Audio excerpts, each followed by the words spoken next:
pergunta se o evangelho terá que ser pregado em todo mundo, que é a confusão que o povo faz, que o senhor estava falando, para que Jesus volte. Não. O evangelho não tem que ser pregado em todo mundo para que Jesus volte.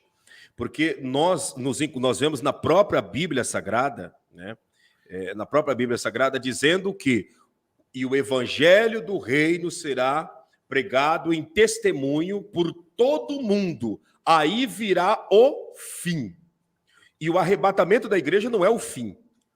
Depois do arrebatamento da igreja, tem muitos fatos a acontecer. Depois do arrebatamento da igreja, tem a grande tribulação, tem o próprio anticristo se manifestando, querendo ser Deus e adorado no templo. Tem muita coisa para acontecer depois do arrebatamento. E a Bíblia é bem clara dizendo que depois que o evangelho do reino for pregado em todo mundo em testemunho, né, aí virá o fim. Então, fica bem claro que não se faz necessário o evangelho ser pregado em todo mundo, porque o evangelho que vai ser pregado em todo mundo é o evangelho do reino, e não o evangelho da graça, o evangelho do favor imerecível. E, a qualquer momento, Jesus pode voltar.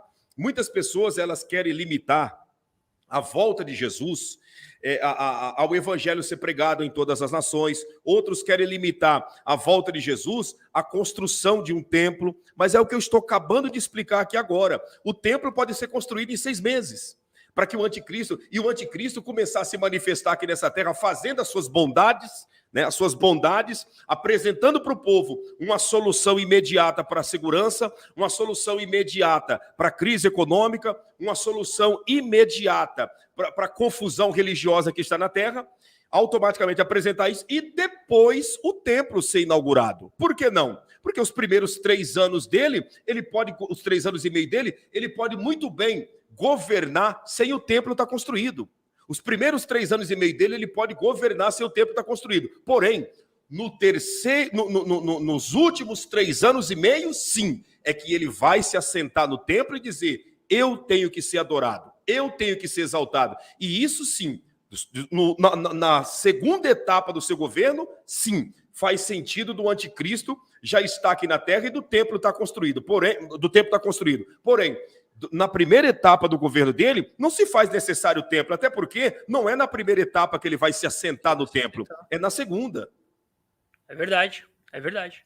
O pessoal às vezes faz essa confusão, mas nos primeiros 3 anos e meio, então, não se faz necessário o templo não tem a utilidade pro anticristo, né? Não tem utilidade. O templo, a gente percebe, pelo que a Bíblia Sagrada mostra, porque o povo judeu é um povo muito apegado a essa questão do templo. Muito apegado à questão do templo. Muitas pessoas não entendem por que os judeus se vestem de preto e branco. Você nunca vai ver um judeu, né, religioso usando outra cor de roupa. É só preto e branco, os ortodoxos e todos aqueles que estão ali envolvidos, né? Eles só usam preto e branco. Por quê? Porque eles estão vestindo aquela roupa representando o luto que eles carregam dentro deles por não ter um templo de adoração. Então, Peraí, pastor, não sei te cortar. Sem te cortar, que agora você me... Então, esse é o motivo pelo que eles usam aquela roupa preta, o chapéuzinho preto, eles usam, sim, né, aquele... Sim. Aquela trança que... A questão das trancinhas, das trancinhas penduradas, depende da linhagem dentro do judaísmo, né? Porque dentro do judaísmo tem várias linhagens, né? E dentro das linhagens tem uns que tem as trancinhas. Eles são mais conhecidos não pela trancinha, mas pelo chapéu. O estilo do chapéu determina de que grupo que eles fazem parte. Tem o chapéuzinho redondo, outros que tem o chapéu com o bico caído e a aba traseira mais levantada, outros têm o chapéu mais redondo, né? Outros já não usa chapéu, usa só o quipá, né? E outros já usa o caixote na cabeça. Então, cada um tem o seu segmento. Porém, o preto e o branco é de todas as linhagens, porque é o luto pela destruição do templo e por eles não terem um templo, por eles terem que se reunir todos os anos diante do que sobrou das ruínas do templo que foi construído. Então, pode ter certeza que quando isso acontecer, essa construção, essa grandeza do terceiro templo, até a cor da roupa irá mudar, porque aí o luto vai se acabar na mentalidade dos judeus. Entendi. Então você vai, quando começarem a construir o terceiro templo, quando terminarem, né? Você vai ver judeu vestido de vermelho, de azul, de verde, de tudo que é cor.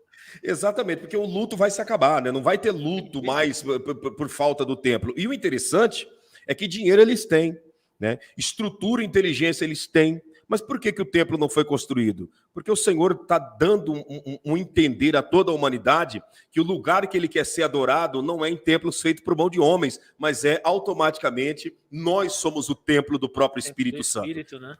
Quando a igreja for tirada da terra, aí o templo, então, se renascerá para as pessoas adorar dentro de um templo construído por mão dos homens. E até por isso, até dentro desse luto que você explicou muito bem agora, é por isso que chama, então, o muro de Muro das Lamentações, né? Porque ela é uma parede do templo que sobrou, né? É o templo que sobrou que os judeus vão lá para se lamentar. As orações são feitas em casa, as orações são feitas na sinagoga.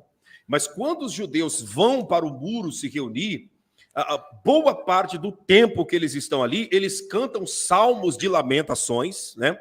Cantam o tefilim, são salmos de lamentações diante do muro, se lamentando, porque não tem o templo foi tirado, o templo foi destruído. Quando, Senhor, que o Senhor vai nos dar esse privilégio? Quando que o Senhor vai restaurar a sorte de Israel?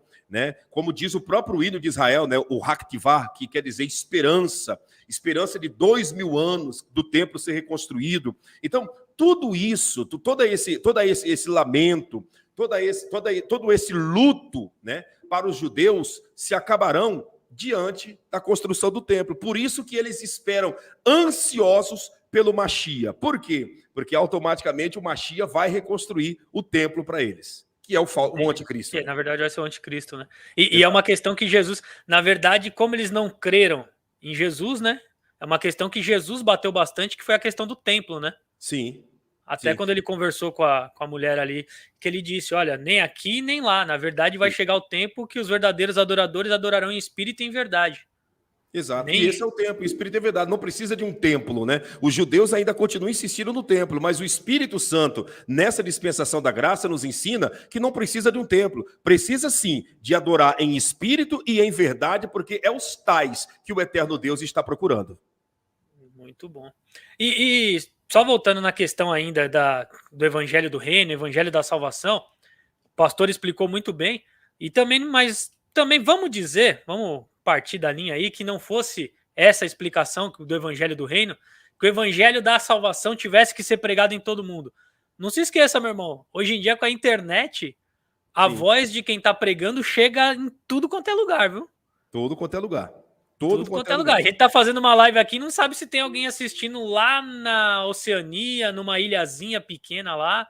Inclusive, as pessoas que caminham conosco sabem que nós trabalhamos em cima de um projeto de missões chamado Janela 1040, que é o projeto de missões de evangelizar os 62 países menos evangelizados da Terra. De que maneira? Impulsionando e direcionando as nossas lives para esses países que são de difícil acesso ou que, de uma forma física, é praticamente impossível de se pregar o evangelho. É impossível pregar o evangelho de uma forma física dentro do Paquistão.